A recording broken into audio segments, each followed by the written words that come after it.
টানা 18টা ICC tournament জেতার পর অবশেষে হারের মুখ দেখল টিম ইন্ডিয়া। গতকালে আহমেদাবাদ স্টেডিয়ামে India versus south Africa super এইটের ম্যাচ ছিল। সেই আহমেদাবাদ গ্রাউন্ড যেখানে ইন্ডিয়া লাস্ট ওডিআই ওয়ার্ল্ড কাপের ফাইনাল হেরেছিল, সেই আহমেদাবাদই আবারও হারল। প্রথমে সাউথ আফ্রিকা টসে জিতে ব্যাট করার সিদ্ধান্ত নেয় এবং টস হারে ইন্ডিয়া। আমার সবথেকে অবাক লাগছে যখন সূর্যকুমার যাদব অ্যানাউন্স করলো যে ভাইস ক্যাপ্টেন আকসার প্যাটেল খেলছে না, তার জায়গায় খেলছে ওয়াশিংটন সুন্দর। কারণ সাউথ আফ্রিকার টপ অর্ডারে 3জন লেফটি ব্যাটসম্যান আছে। এটা কি ধরনের ভাই? একটা আকসার প্যাটেলকে প্রথম কথা প্লেইং 11 থেকে বসানো হলো।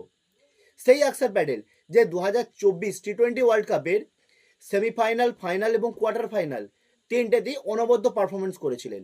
ফাইনালে আকসার প্যাটেলের পারফরমেন্সের কথা মনে আছে তো? ফাইনালে তিনি যখন 20 রানে 3 উইকেট পড়ে যায়, তখন আকসার প্যাটেল একটা 46 রানের অনবদ্য ইনিংস খেলেছিলেন। যাই হোক, ম্যাচে আসি। প্রথম কথা, টপ অর্ডারে 3জন ব্যাটসম্যান আউট হয়ে যায় সাউথ আফ্রিকার। ভালো বোলিং করেন বুমরা, 3টে উইকেট পেয়েছেন, অনবদ্য বোলিং করেছেন। সাউথ আফ্রিকার হয়ে ডেওয়াল ব্রেভিস, ডেভিড মিলার এবং স্টিস্টন স্টাবস 3জনের অনবদ্য পারফরমেন্সের ফলে সাউথ আফ্রিকা টোটাল 20 ওভারে 187 রান করে এবং ইন্ডিয়াকে 188 রানের টার্গেট দেয়। এই 188 রান সুপার 8 ম্যাচে একটা ভালোই টাফ। এই 188 রান তারা করতে নেমে আবারও ব্যর্থ হন আমাদের ওপেনার ঈশান কিষান। গতকাল 0 রানে আউট হয়। এরপরে ব্যর্থ হন ওয়ান ডাউন প্লেয়ার তিলক বর্মা, আবারও ব্যর্থ হলো। কারণ এই ওয়ার্ল্ড কাপে সবকটাতেই তিনি টেস্ট ইনিংস খেলছিলেন স্লো। এরপরে আবার আউট হন অফ ফর্মে থাকা অভিষেক শর্মা। এরপরেই ফিরে যান রিঙ্কু সিং, শিবম দুবে, এমনকি ক্যাপ্টেন সূর্যকুমার যাদব। শেষের দিকে শিবম দুবে একা ফাইট চালিয়ে যান। অবশেষে ইন্ডিয়া 111 রানে অল উইকেট হয়ে যায়।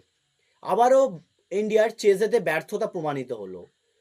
সেই আজকের দিনে বিরাট কোহলির কথা আরও বেশি করে মনে পড়ছে, কারণ বিরাট কোহলি লাস্ট 3টে আইসিসি টুর্নামেন্টে যেখানে 160+ রান তারা করতে গিয়ে ইন্ডিয়াকে জিতিয়েছে, অস্ট্রেলিয়ার এগেনস্টে, পাকিস্তানের এগেনস্টে, এবং প্লেয়ার অফ দ্য ম্যাচ নির্বাচিত হয়েছে সাউথ আফ্রিকার ডেভিড মিলার।